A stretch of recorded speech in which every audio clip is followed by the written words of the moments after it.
Stars ये जो इतने बड़े बड़े चमकते हुए गोले दिखाई देते हैं ना, वो असल में प्लाज्मा के बने होते हैं और अपनी ही ग्रेविटी की वजह से टिके रहते हैं। ये गैलेक्सीज के बिल्डिंग ब्लॉक्स होते हैं और यूनिवर्स के एवोल्यूशन में बहुत इंपॉर्टेंट रोल प्ले करते हैं। इमेजिन करो पार्टिकल्स का एक कॉस्मिक डांस जहां हाइड्रोजन एटम्स बहुत ही ज्यादा प्रेशर और टेम्परेचर के नीचे फ्यूज होते हैं और बहुत सारी एनर्जी रिलीज करते हैं। इस प्रोसेस को न्यूक्लियर फ्यूजन कहते हैं और यही एक स्टार का हार्ट होता है, इसका पावर सोर्स। स्टार के कोर में प्रोड्यूस होने वाली एनर्जी न सिर्फ उसे चमकदार बनाती है, बल्कि उसे अपनी ही ग्रेविटी के नीचे कोलैप्स होने से भी बचाती है। ग्रेविटी और न्यूक्लियर फ्यूजन के बीच का ये डेलिकेट बैलेंस ही स्टार की लाइफ को डिफाइन करता है। स्टार्स के बिना यूनिवर्स बहुत ज्यादा डार्क और बोरिंग जगह होती। ये वो कॉस्मिक फर्नेसेस हैं जहां जिंदगी के लिए जरूरी एलिमेंट्स जैसे कार्बन, ऑक्सीजन और नाइट्रोजन बनते हैं। और जब स्टार्स मरते हैं तो ये एलिमेंट्स पूरे यूनिवर्स में फैल जाते हैं, प्लैनेट्स और जिंदगी को जन्म देते हैं। स्टार्स के स्ट्रक्चर और रोल को समझने से हम कॉस्मोस की इंट्रिकेट वर्किंग्स और उसमें अपनी जगह को अप्रिशिएट कर पाते हैं। उनकी लाइट जो लाखों या अरबों सालों से ट्रैवल कर रही होती है, हम तक स्पेस की वास्टनेस और उसमें होने वाले इनक्रेडिबल फिनोमेना की याद दिलाती है। स्टार्स का जन्म giant clouds of gas and dust में होता है, जिन्हें नेबुलाe कहा जाता है।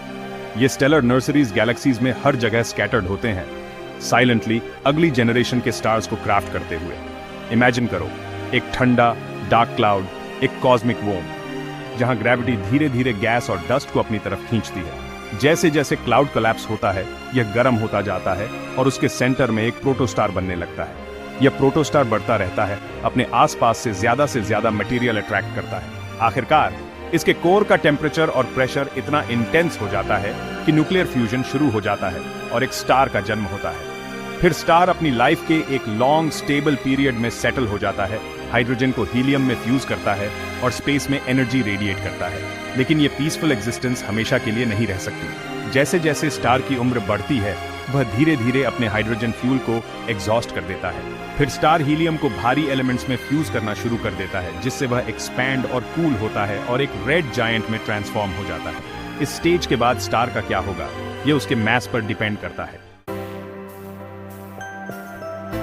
हमारा सन, एक येलो ड्वार्फ स्टार, हमारे सोलर सिस्टम का सेंटर है और अर्थ पे लाइफ का सोर्स है। यह हॉट प्लाज्मा का एक लगभग परफेक्ट स्फीयर है जो प्रेडोमिनेंटली हाइड्रोजन और हीलियम से बना है। हर सेकंड सन के कोर के अंदर लाखों टन्स हाइड्रोजन न्यूक्लियर फ्यूजन के थ्रू हीलियम में कन्वर्ट होते हैं और unimaginable amount of energy release करते हैं।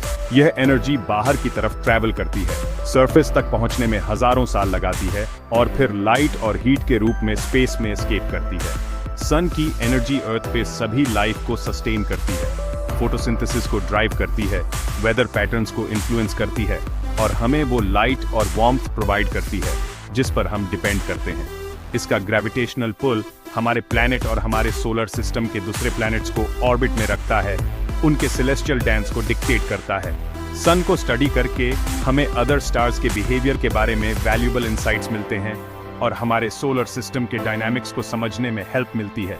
सनस्पॉट्स, सोलर फ्लेयर्स और कॉर्नल मास इजेक्शंस कुछ ऐसे स्पेक्टेक्युलर इवेंट्स हैं जो सन की सरफेस पे होते हैं, जो हमें उसकी इमेंस पावर और उसके बिहेवियर को समझने की इंपॉर्टेंस की याद दिलाते हैं।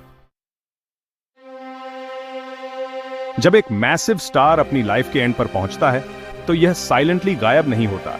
इसके बजाय यह एक स्पेक्टेक्युलर डेथ से गुजरता है, जिसके रिजल्ट में अक्सर बिजार और फैसिनेटिंग ऑब्जेक्ट्स का फॉर्मेशन होता है, ब्लैक होल्स और न्यूट्रॉन स्टार्स। इमेजिन करो एक स्टार जो हमारे सन से कई गुना ज्यादा मैसिव है, उसका फ्यूल खत्म हो रहा है और वह अपनी ही ग्रेविटी के नीचे कोलैप्स हो रहा है। यह कोलैप्स इतना पावरफुल होता है कि यह स्टार के कोर को क्रश कर देता है, एक ऐसा ऑब्जेक्ट क्रिएट करता है जिसकी ग्रेविटी इतनी स्ट्रांग होती है कि कुछ भी, यहां तक कि लाइट भी, उसके पुल से एस्केप नहीं कर सकती। एक black hole. Black holes space time के ऐसे रीजन्स होते हैं जहां ग्रेविटी इतनी इंटेंस होती है कि यह यूनिवर्स के फैब्रिक को ही वॉर्प कर देती है। दूसरी तरफ न्यूट्रॉन स्टार्स तब बनते हैं जब एक कोलैप्सिंग स्टार का कोर ब्लैक होल बनाने के लिए इतना मैसिव नहीं होता है। इसके बजाय कोर कोलैप्स होकर एक सुपर डेंस ऑब्जेक्ट में बदल जाता है जो मोस्टली न्यूट्रॉन से बना होता है।